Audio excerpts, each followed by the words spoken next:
Donc, si on récapitule, l'infirmière, lorsqu'elle délègue une tâche, elle doit s'assurer que la personne à qui elle délègue la tâche a les connaissances, les droits et les capacités de le faire. Puis si la personne a tout ça, à ce moment-là, l'infirmière n'est pas tenue responsable si la personne fait une erreur.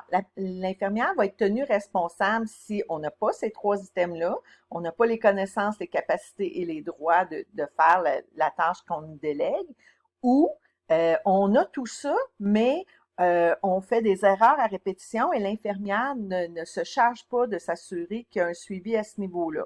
Donc, oui, il y a des moments où l'infirmière va être responsable des actes qu'elle a délégués. Non, elle est toujours responsable des actes qu'elle a délégués. Elle va être responsable des erreurs qui ont été faites sur les actes qu'elle a délégués, puis il y a des fois où elle ne l'est pas.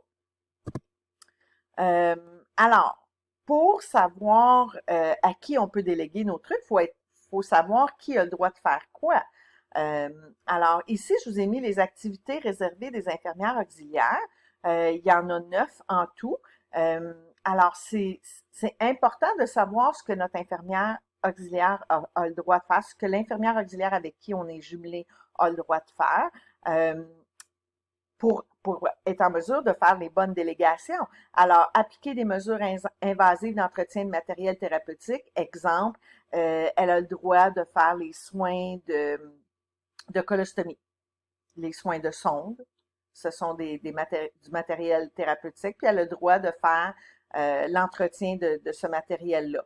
Elle a le droit de faire des prélèvements selon une ordonnance, pareil comme nous autres, si elle a eu la formation, parce que c'est pas toutes les infirmières auxiliaires les nouvelles, là, celles qui ont gradué dans les dernières années, elles, c'est sûr qu'elles l'ont eu, ça fait partie du programme maintenant. Mais celles qui ont gradué avant, ils ont dû faire une formation d'extra pour avoir le droit de faire ça, les prélèvements puis les installations de soluté. Si elles l'ont fait, pas de problème, elle a le droit de le faire au même titre que nous autres. Elle a le droit de faire des soins de plaie selon une ordonnance ou selon le plan de traitement infirmier. Donc, l'infirmière a évalué la plaie, a décidé d'un plan de traitement. L'infirmière auxiliaire a le droit d'appliquer ce plan de traitement-là. Elle a le droit d'observer puis d'évaluer l'état de conscience d'une personne, ses signes neuraux, ses signes vitaux. Donc, l'infirmière auxiliaire contribue à l'évaluation d'un patient. Quand on dit l'infirmière auxiliaire n'a pas le droit d'évaluer, c'est pas vrai, ça. L'infirmière auxiliaire a le droit d'évaluer un patient, elle a le droit de contribuer à l'évaluation de son patient, c'est sûr et certain. Elle a le droit de mélanger des substances en vue de compléter la préparation d'un médicament selon une ordonnance. Celle-là, je ne le comprends pas tant parce que il faut que ce soit un médicament autre que intraveineux. Alors, tous les autres médicaments, elle a le droit de les faire. Administrer les médicaments par toutes les voies sauf intraveineuse. Puis d'après moi, ça va s'en venir. Là. Je vois pas pourquoi il y aurait le droit de partir une intraveineuse s'ils n'ont pas le droit de donner de la médication intraveineuse. Je pense que c'est en lien avec la pharmacologie. Ils ont peut-être pas assez de cours de pharmacologie dans leur cursus scolaire. C'est peut-être juste ça, mais ça va venir, c'est sûr et certain. Ils ont le droit de contribuer à la vaccination dans des journées de vaccination, dans des activités de vaccination.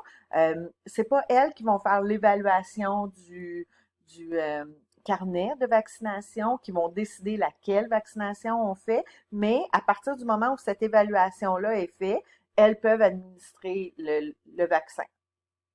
Introduire un instrument, un doigt, selon une ordonnance, au-delà du vestibule nasal, blablabla. Bla, bla. Ça veut dire qu'elles peuvent donner des médicaments ou faire comme un toucher rectal. Ils ont le droit de faire ça.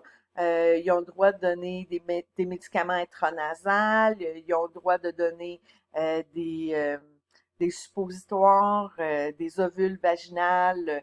Ils ont le droit de faire ça. Introduire un instrument dans une veine périphérique, ça, ils ont le droit d'installer une intraveineuse, l'intraveineuse courte. Ils n'ont pas le droit de faire les PICC lines ou les midlines. Même l'infirmière n'a pas le droit de faire les PICC lines, les midlines, si elle n'a pas fait la formation. Donc, dans ce cas-ci, l'infirmière auxiliaire a le droit d'installer un soluté ou un accès veineux périphérique court, là, un cathlon ou un gelco, appelez ça comme vous voulez, si elle a reçu la formation, parce que c'est la même chose un peu que les prélèvements. Les infirmières auxiliaires qui sont graduées euh, de plusieurs années, de là plusieurs années, n'ont pas eu cette formation-là dans leur cursus scolaire. Donc, elles se doivent de faire une formation d'extra pour avoir le droit de faire ça. Ensuite de ça, on leur a rajouté des activités, d'autres activités que les 9 qu'on a vues là, depuis 2008 puis 2013. Donc, les soins d'entretien de la trachéo, elles ont droit de faire cet entretien-là, de donner des nébulisateurs via la trachéo, de faire les soins de trachéo, si elles ont eu la formation, puis si elles ont les connaissances qui viennent avec. Donc, euh, probablement que ça faisait pas partie du cursus scolaire il y a quelques années. Maintenant, oui, ça c'est sûr que ça fait partie du cursus scolaire. Et puis, si elles ne l'ont pas vu dans leur cursus scolaire, si elles ont fait la formation adéquate, elles ont le droit de faire ça. Contribution à la thérapie intraveineuse, on en a parlé. Puis, ah oui, dans les cliniques orthopédiques, si elles ont encore là, si elles ont eu, puis ça, c'est bon pour l'infirmière aussi, là. Si elles ont eu la formation, puis si elles ont les connaissances adéquates, elles ont le droit de mettre des attelles plâtrés, soit en plâtre, soit en fibre de verre, d'installer, d'enlever des attelles, puis d'ajuster des appareils orthopédiques, les marchettes, les cannes, tout ça. Si elles ont eu la formation, les béquilles, si elles ont eu la formation. Donc, c'est des trucs qui ont été rajoutés là, dans ce qu'elles ont le droit de faire. Donc, c'est important, vous comprendrez que pour l'infirmière, si elle ne sait pas que son infirmière auxiliaire a le droit de faire ça, elle ne délèguera jamais les bonnes tâches, puis elle va toujours finir par les faire elle-même. Par contre, si on travaille vraiment en équipe, c'est toujours, c'est c'est préférable de bien savoir ce que notre infirmière auxiliaire est en mesure de faire pour pouvoir se partager le travail adéquatement. Alors, là, je vous ai mis les activités réservées à l'infirmière. Pour être un bon leader, il faut savoir qu'est-ce que nous, on a le droit de faire. Alors, il y en a quand même beaucoup. Il y en a 17, vous le savez, dont 3 qui ont été rajoutés en 2012. Là, je ne vais pas toutes vous les relire puis vous redonner des exemples pour chaque, mais je vous dirais que on va revenir en arrière. La première ici, évaluer la condition, je vais juste sortir mon petit crayon, évaluer la condition physique et mentale d'une personne symptomatique, c'est au centre de toutes nos activités. C'est la activité la plus importante que l'infirmière se doit de faire, c'est d'évaluer l'état physique et mental de son patient symptomatique. Puis là, je vous dis ça parce qu'on va voir un peu plus tard les trucs pour lesquels les infirmières sont sanctionnées et de plus en plus, on voit a omis d'évaluer la condition physique de son patient de façon adéquate. Donc, si vous le faites pas, ça fait vraiment partie de vos tâches, là. C'est la base. Donc, si vous ne faites pas l'évaluation de façon adéquate, vous passez à côté de vos tâches de base. Alors, exercer la surveillance clinique sur une personne avec des risques, incluant le monitorage et les ajustements en lien avec le plan thérapeutique infirmier. Celle-là, j'ai pris la peine de vous le lire parce que comme CEPI, ça, c'est une des activités que vous ne pouvez pas faire. En principe, vous ne devriez pas être en charge d'un patient qui est instable et qui est sous moniteur, que ce soit en périnate avec le moniteur fœtal ou à l'urgence ou en cardiologie avec le moniteur cardiaque. Vous n'êtes pas supposé d'être en charge d'un patient qui est sous moniteur et qui en plus est instable. Et les deux séparés sont vrais aussi, là. Initier des mesures diagnostiques ou thérapeutiques. Exemple, je donne tout le temps l'exemple de l'héparine. Vous avez un patient sous héparine, puis c'est nouveau. Vous devez, selon l'ordonnance, faire un PT-PTT aux 6 heures, faire les ajustements de l'héparine IV selon l'échelle, pareil comme une échelle de glycémie. Alors, vous devez faire l'évaluation du résultat, votre résultat est trop haut ou trop bas, vous devez augmenter ou diminuer votre héparine. Vous n'avez pas besoin d'appeler le médecin à chaque fois. Vous avez un protocole qui vient avec ça. Vous devez suivre le protocole. Ça, vous avez le droit de faire ça. Donc, je ne vais pas toutes vous les lire, là, vous les connaissez quand même. Ici, c'est la suite avec les dernières. Là. Les 4 dernières ont été ajoutées en 2012. Décider de l'utilisation des mesures de contention, c'est vraiment une avancée énorme là, pour l'infirmière. On n'a plus besoin d'appeler notre médecin pour décider de est-ce qu'on met des contentions ou est-ce qu'on n'en met pas. La même chose avec les mesures d'isolement. Vous avez un patient qui a 3 selles diarrhéiques dans un laps de 24 heures. Vous avez le droit de mettre cette personne-là en isolement.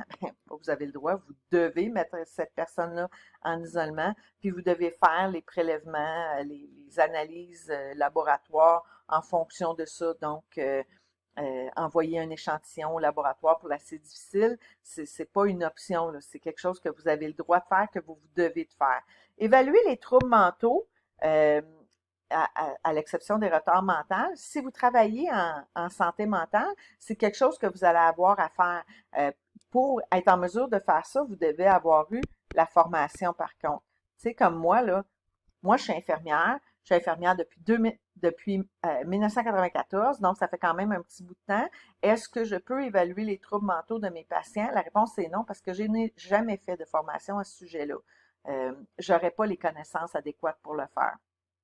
Évaluer un enfant qui n'est pas admissible à l'éducation préscolaire, ça veut dire un enfant de moins de 4 ans, de moins de 5 ans, ça dépend s'il y a des maternelles 4 ans dans votre coin, pour évaluer s'il y a un retard de développement.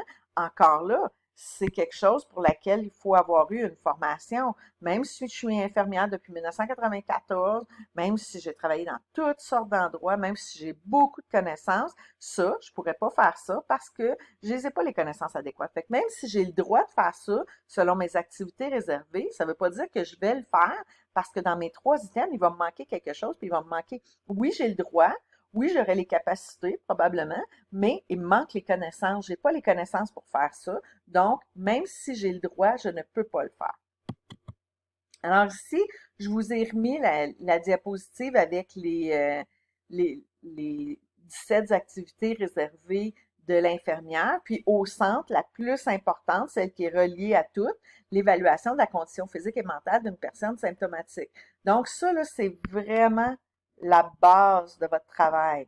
L'idée pourquoi on évalue tous nos patients le matin quand on arrive sur l'unité, l'idée pourquoi on évalue nos patients à chaque fois qu'on voit un changement ou à chaque fois que nous, on instaure je sais pas moi, un traitement quelconque, on a donné du Tylenol parce que notre patient faisait de la fièvre, puis on réévalue pas par la suite pour savoir si notre patient fait plus de fièvre, ben on a manqué à ça. On a manqué à cette activité-là. Ça a l'air niaiseux, là, mais c'est ça. Alors, je vais arrêter mon vidéo ici parce que là, on part sur, ben, pas sur un autre sujet, mais c'est un sujet qui est un peu différent. Fait que je voudrais que notre capsule elle soit elle soit moins entrecoupée, disons. Alors, j'arrête ça ici, puis on continue avec la prochaine capsule.